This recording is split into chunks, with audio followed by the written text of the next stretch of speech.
एकनाथ शिंदे मध्येच लटकले. कपिल सिब्बल यांनी शिंदेंची दुखती नस दाबली.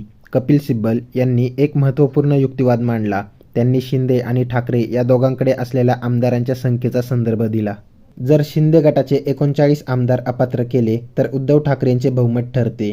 ठाकरेंचे संख्याबळ अधिक राहते असं सुचवून कपिल सिब्बल यांनी शिंदेंना पक्ष व चिन्ह देण्याचा संबंधच येत नाही असा युक्तिवाद केला. त्यामुळे शिंदेंचं टेन्शन अजून वाढलं. आज सुप्रीम कोर्टात नेमकं काय काय घडलं चला बघूया. पुढची सुनावणी आहे 18 तारखेला. पण आज इंटरेस्टिंगली मी पण या आकड्याकडे फारसं लक्ष दिलं नव्हतं. अशी एक मोठी आकडेमोड कपिल सिब्बल यांनी आज सुप्रीम कोर्टामध्ये केली आणि त्या आकडेमोडीमध्ये एकनाथ शिंदे आणि त्यांचे सहकारी 56 नाही 39, कारण तो पण आकडा फार महत्वाचा आहे, हे अपात्र होतील आणि पाहायलाच हवेत अशा पद्धतीची ती मांडणी आहे. आकडेवारी काय मांडली बघा. विधिमंडळ बहुमत कोणाचं या निकषावरती निवडणूक आयोगानं पक्ष आणि चिन्ह दोन्ही एकनाथ शिंदे यांना दिले. संसद आणि विधिमंडळाच्या दोन्ही सभागृहातली आकडेवारी आज कपिल सिब्बल यांनी मांडली.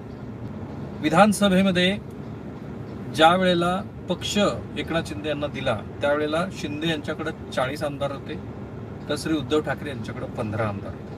विधान परिषदेमध्ये एकही आमदार हा एकनाथ शिंदे यांच्याकडे नव्हता, पण उद्धव ठाकरे यांच्याकडे 12 आमदार होते. कारण त्यावेळेला तुम्हाला आठवत असेल तर अंबादास दानवे हे विरोधी पक्षनेते नंतर झाले. लोकसभेमध्ये शिंदे यांच्याकडे 13 खासदार होते तर उद्धव ठाकरे यांच्याकडे 4 खासदार होते. राज्यसभेमध्ये शिंदे यांच्याकडे एकही खासदार नव्हता, पण उद्धव ठाकरे यांच्याकडे 3 खासदार होते. जर संख्याबळाचा आधार घेतला तर सगळ्या सभागृहातला घ्यावा लागेल. असं दिसतं आहे की या आकडेवारीच्या आधारावरती कपिल सिब्बल हे सिद्ध करतायत की विधिमंडळातली आणि संसदेतली आकडेवारी सुद्धा जर आपण बघितली तर ज्याला निर्विवाद अशा पद्धतीचं बहुमत आपण म्हणतो तसं एकनाथ शिंदे यांच्याकडे नाहीये. ही आकडेवारी फार मला महत्वाची वाटली, कारण याच आकडेवारीच्या आधारावरती एकनाथ शिंदे आणि त्यांच्या सहकारी आमदारांना अपात्र करावं अशी ती मांडणी आहे. आज बहुमताचं जे गणित आहे त्या बहुमताच्या गणितावरती उद्धव ठाकरे यांच्याकडनं जोरदार युक्तिवाद करण्यात आला. 39 आमदार अपात्र ठरले तर बहुमताचं गणित काय असाही मुद्दा मांडला गेला आणि ही त्यातली मला महत्वाची USP वाटते आजच्या आर्ग्युमेंटमधली. एकनाथ शिंदे यांच्यासह 39 आमदार जर अपात्र ठरले तर निवडणूक आयोगानं ज्या विधिमंडळ बहुमताच्या आधारावरती निर्णय दिला तो पायाच उद्ध्वस्त होईल आणि तो मग त्याच्यासाठी त्यांनी ती आकडेवारी मांडली.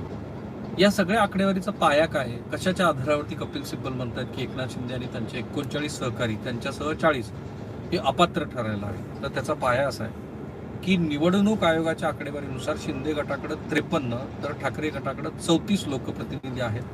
परंतु अपात्रतेची कारवाई प्रलंबित असताना केवळ या आकड्यावरून निर्णय देणं हा अत्यंत धोकादायक पायंडा आहे. माझं पण तेच मत आहे. जर तुम्ही ऑब्जेक्टिव्हली पाहिलं तर तुमच्या असं लक्षात येईल की निवडणूक आयोगानं पक्ष आणि पक्ष चिन्हासंदर्भामध्ये ट्रिपल टेस्ट घालून दिल्यात. त्यातली पहिली महत्वाची टेस्ट काय तर पक्षामध्ये बहुमत कोणाचं, दुसरी टेस्ट काय तर विधिमंडळामध्ये आणि संसदेमध्ये बहुमत कोणाचं, आणि तिसरी टेस्ट काय तर पक्षानं घालून दिलेली किंवा स्वतःसाठी घातलेली जी घटना आहे त्याचं हे नेते मंडळी पालन करतायत की नाही. आणि त्याच्यातच महत्वाची बाब अशी आहे की विधिमंडळाकडं निवडणूक आयोगाच्या आकडेवारीनुसार शिंदे गटाकडे 53 तर ठाकरे गटाकडे 34 लोकप्रतिनिधी आहेत. परंतु अपात्रतेची कारवाई प्रलंबित असताना केवळ या आकड्यावरून निर्णय देणं हा अत्यंत धोकादायक पायंडा आहे. जर अपात्रतेच्या कारवाईत शिंदे गटाचे 39 आमदार अपात्र ठरले तर विधिमंडळात सुद्धा ठाकरे गटाकडेच बहुमत उरेल. मग आयोगाचा हा निर्णय कसा वैध ठरू शकतो. त्याचं कारण आहे की तुम्ही आधी अपात्रतेचा निर्णय घेतलेला नाहीये. अपात्रतेचा निर्णय बाजूला ठेवला आणि निर्णय दिला तो पक्ष चिन्ह आणि पक्ष कोणाचा. त्यामुळं आधी अपात्रता ठरवून, कारण ट्रिपल टेस्ट मधला ती पण महत्वाची बाब आहे. आणि जर त्या अपात्रतेच्या कारवाईवरती आधी निर्णय झाला असता तर एकनाथ शिंदे अपात्र ठरले असते, आणि जर ते अपात्र ठरले असते तर पक्ष चिन्ह आणि पक्ष हे नियमाप्रमाणे उद्धव ठाकरे यांना मिळालं असतं. कारण ट्रिपल टेस्टमध्ये सगळ्याच पॅरामीटर्समध्ये उद्धव ठाकरे हे योग्य ठरतात असं कपिल सिब्बल यांचं मत. पण आधी हे ठरवलं पाहिजे की ज्यांनी पक्ष सोडलाय तो पक्ष विहित प्रिस्क्राईब फॉर्मॅट जो आहे त्याच्यामध्ये सोडलाय की नाही. जर अपात्रतेचा निकष हा तुम्ही आधी पाळला असेल, म्हणजे अपात्रतेची आधी तुम्ही निर्णय घेतला असेल, तर मग काय होईल, तर नंतर निर्णय होईल पक्ष कोणाचा आणि चिन्ह कोणाचं. पण जर तुम्ही आधी अपात्रतेचा निर्णय नाही घेतला आणि फक्त पक्ष आणि चिन्ह घेतलं, तर ऑब्व्हियसली जे आमदार अपात्र होणार आहे ते अपात्र होणारच नाही. कारण मग त्यांच्याकडं ही पण किमया आहे. आणि सोबत कपिल सिब्बल म्हणतात की ईडी आणि सीबीआय आणि इन्कम टॅक्स वगैरे सारख्या यंत्रणांचा गैरवापर जो दिसतोच आहे आपल्याला, आणि तो काय आत्ता आहे असं नाही, खूप आधीपासून सुरू आहे. आत्ता त्याचं स्वरूप आता खूप मोठ्या प्रमाणात झालंय. सुनावणी दरम्यान सरन्यायाधीशांनी सुद्धा शिवसेनेच्या 2018च्या घटनेमध्ये कोणताही महत्वपूर्ण किंवा मोठा बदल झालेला दिसत नाही असं म्हटलं. हे फार महत्वाचं वाटतं. सरन्यायाधीशाची ही टिप्पणी असं तर माझ्या मते, जर 2018 ट्रिपल टेस्ट मध्ये तो एक भाग आहे ना की 2000 घटनेचं तुम्ही पालन करता की नाही, जर 2018च्या घटनेमध्ये काही दुरुस्तीच केलेली नाही असं जर सरन्यायाधीशाचं मत आहे, तर 3 पैकी 2 निकष तर उद्धव ठाकरे यांच्या बाजूनच जातात. आणि त्यामुळं उद्धव ठाकरे यांच्या ह्या याचिकेवरती खरोखर याच आता जी काही उरली सबमिशन आलंय सरन्यायाधीशांचं म्हणणं आलंय, झाली तर एकनाथ शिंदे आणि त्यांचे आमदार डिस्क्वालिफाईड होतात. आता पुढे पुन्हा अगेन निवडणूक आयोग हा विलन आहे. त्या निवडणूक आयोगानं स्वतःला निर्णय काय द्यायचा हे त्याला माहितीच होतं, आणि त्याच्यासाठीची आधीच त्यांनी पायाभरणी करून ठेवली की कशाच्या आधारावरती. विधिमंडळातलं बहुमत बघितलं, तिकडे पक्षाची घटनाच त्यांनी बाद करून टाकली. म्हणजे हे 3 पैकी 2 निकष तर उडवून लावले, आणि त्यामुळं एकनाथ शिंदे यांना तो पक्ष मिळाला. पुढं त्यांनी असं म्हटलं की लोकशाही जिवंत ठेवण्याची जबाबदारी कुणाची. सिब्बल यांनी या प्रकरणाला केवळ शिवसेना आणि महाराष्ट्रातील राजकीय संघर्ष म्हणून न पाहता व्यापक लोकशाहीच्या दृष्टीनं पाहण्याची विनंती केली. त्यामुळे या व्यवस्थेत सुधारणा करण्याची जबाबदारी सर्वोच्च न्यायालयावर असल्याचं सिब्बल म्हणतात. न्यायमूर्ती जॉगमल्ल्या बागची यांनी ही सामूहिक जबाबदारी आहे. आम्ही आमच्या भूमिकेबाबत जागरूक आहोत. संविधान हे जनतेकडून जगलं जातं असं महत्त्वपूर्ण निरीक्षण नोंदवलं.